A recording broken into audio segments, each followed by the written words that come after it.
Political discourse today is more polarized than ever, with right and left used as catch-all labels.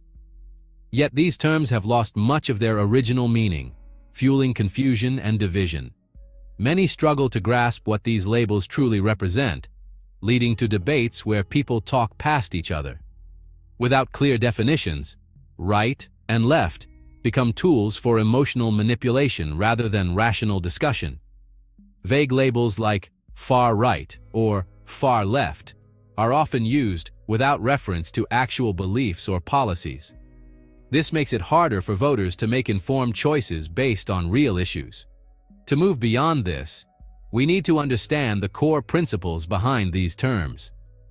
By exploring their origins and evolution, we can clarify what right and left mean today. The aim isn't to persuade, but to provide tools for independent analysis. A nuanced understanding helps us locate our own views and engage in more meaningful conversations. Let's bring clarity to a subject often clouded by confusion. Right and left are not fixed. Their meanings shift across time and place. What's left-wing in one country may be centrist or right-wing elsewhere.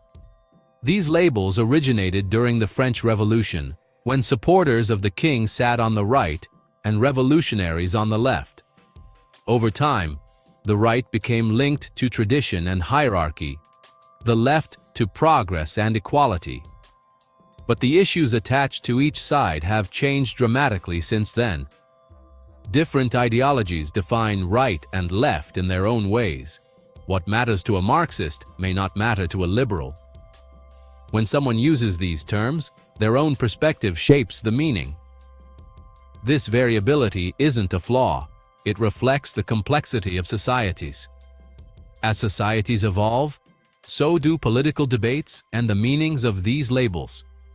Rigid definitions fail to capture this dynamic reality.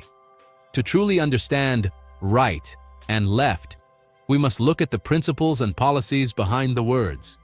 This requires engaging with the substance, not just the label. Only then can we make sense of political conflict in any context. For Marxists, politics is fundamentally about class struggle. The right defends the interests of the capitalist class, seeking to preserve private property and the existing economic order. The left stands for the working class, aiming to overthrow capitalism and establish collective ownership. True leftism, in this view, means revolution, not just reform. Social democrats or liberals who seek to regulate capitalism are seen as maintaining the system, not challenging it. The Marxist left seeks to abolish class distinctions and eventually the state itself. Economic structure is central. Social and cultural issues are secondary, often seen as distractions from class conflict. Debates about rights or identity are filtered through the lens of capital versus labor. This definition has shaped revolutionary movements for over a century. Understanding it is key to grasping one of the most radical visions of the political left. Liberalism offers a different lens, focusing on the role of government and individual liberty. Both the liberal right and left value democracy and rights, but differ on how much the state should intervene. The liberal left supports government action to address inequality and provide public services. They see freedom as requiring access to essentials like education and healthcare. The liberal right emphasizes free markets and limited government, arguing that too much intervention stifles liberty and prosperity. For them, government's main job is to protect rights and enforce laws, not manage the economy. Both sides operate within capitalism and democracy, debating how best to achieve justice and prosperity. This internal debate shapes mainstream politics in many countries. The real divide is about emphasis, not about tearing down the system. Many confuse economic and social positions, treating the spectrum as a single line. But economic views don't always predict social ones. Someone can be economically right-wing and socially left-wing, or vice versa. The economic axis is about the state's role in markets, ranging from laissez-faire to central planning. Most democracies fall somewhere in between, with mixed economies. The social axis deals with culture and morality. Conservatism values tradition and order, while progressivism seeks change and equality. Social conservatives emphasize family, religion, and national identity, wary of rapid change. Progressives challenge traditional norms, advocating for rights and social justice. These two axes, economic and social, give a fuller picture of political beliefs. Recognizing this complexity is essential for understanding today's political landscape. The economic spectrum centers on the relationship between state and market. The economic right favors limited government, trusting free markets to drive prosperity.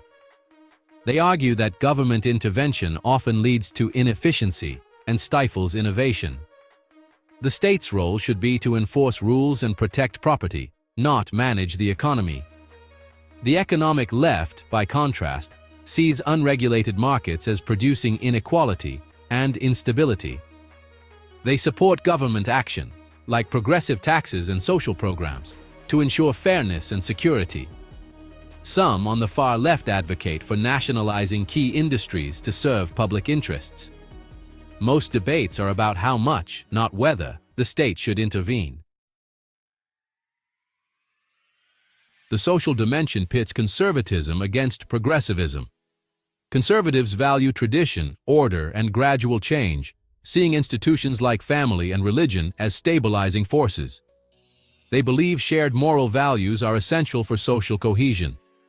Progressives, on the other hand, are driven by a desire for reform and equality. They challenge established norms, aiming to expand rights and dismantle systems of discrimination. Progressives are optimistic about human potential and social improvement. Conservatives see wisdom in the past. Progressives focus on building a better future. This tension shapes debates over identity, rights, and the pace of change. Both visions offer different answers to what holds society together. Separating economic and social axes reveals that many people don't fit neatly into right or left. Libertarians, for example, are economically right-wing but socially liberal, favoring both free markets and personal freedoms. Others combine left-wing economics with social conservatism, supporting welfare programs but also traditional values. These unconventional alignments are common in many countries. In Brazil, some voters want strong social programs and are deeply religious.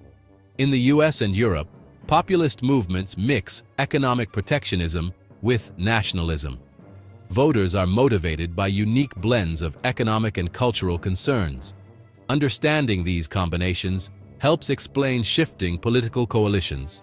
It moves us beyond simplistic labels to a more accurate analysis of political reality. Right and left are powerful but often imprecise. Their meanings shift across time, place, and ideology. Marxists focus on class revolution. Liberals debate the size of government. Collapsing economic and social issues into one dimension leads to confusion. A two-axis model, economic and social, offers a clearer map of political beliefs.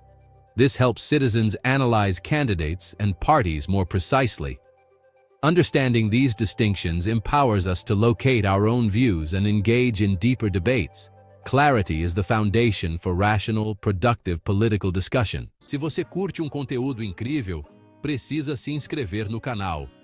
É só clicar no botão de inscrição e ativar o sininho para receber notificações de novos vídeos. Curtiu o vídeo? Então dá um like e compartilha com seus amigos. Tem dúvidas ou sugestões? Deixa um comentário aqui embaixo, a gente adora conversar com vocês. A sua participação é muito importante para nós. Muito obrigado por assistir e até o próximo vídeo.